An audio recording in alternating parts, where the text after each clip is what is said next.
In this module, we will talk about again the construction material in fermenter design. As we have seen in our previous module while talking about the glass as a construction material, but the limitation is that cannot be utilized for industrial scale.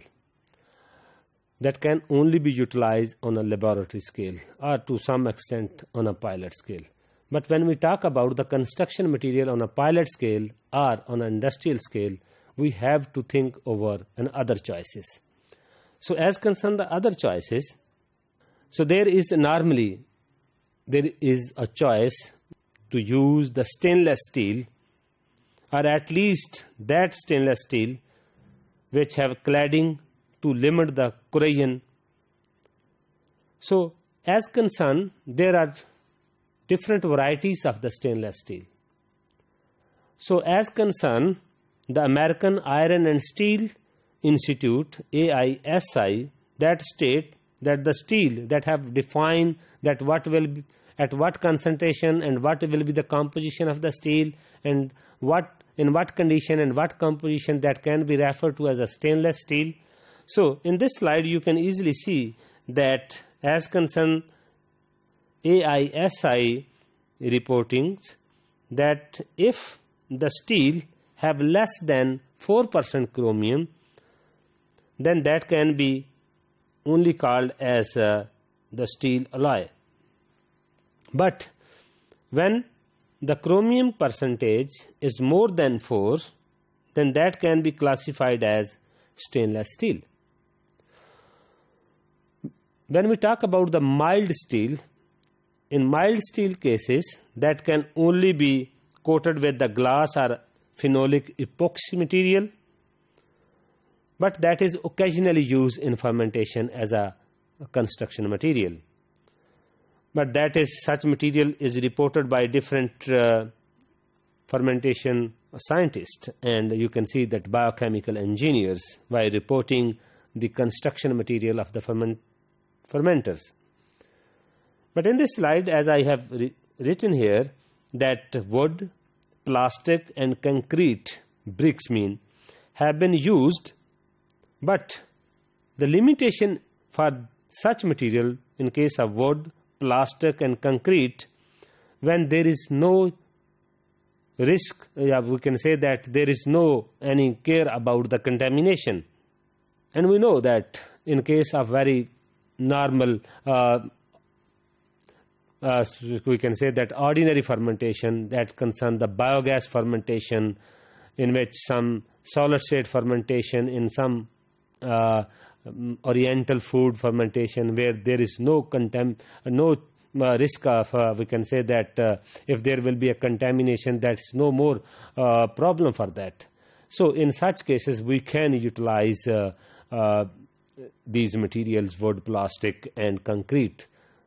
The golden example of these materials that's mostly used in biogas fermenters, either on household level or on industrial level or large scale levels. You can see in this slide that different fermenters and this. So in this you can see that mostly the stainless steel material is in these fermenters.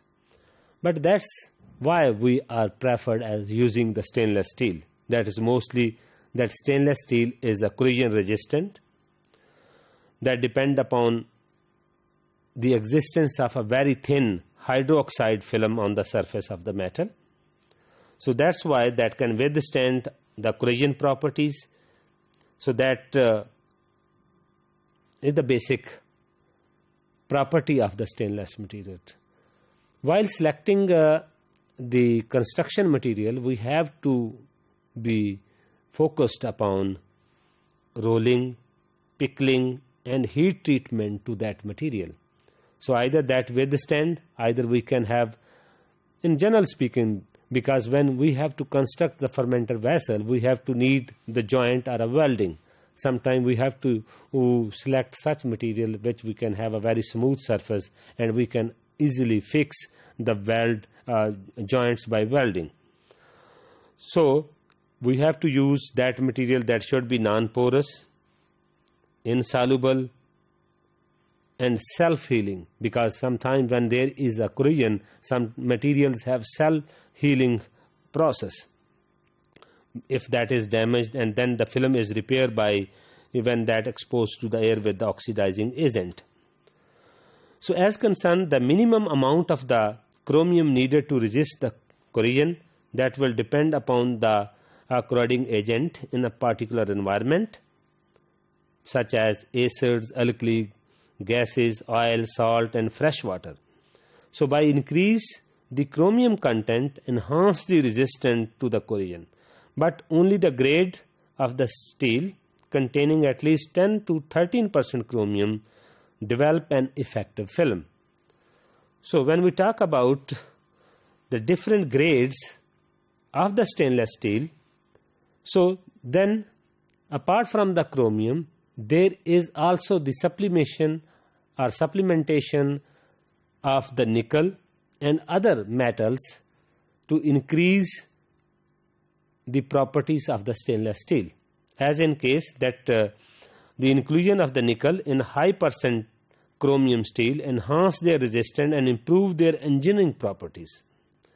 So apart from the chromium, nickel, and then there is another addition, that is the molybdenum. So if you add the molybdenum, that improves the resistance of stainless steel to the solution of halogen salt. And pitting by chloride ions in brine or a seawater like materials. So the corrosion resistance can also be improved by adding of tungsten and silicon and with other elements.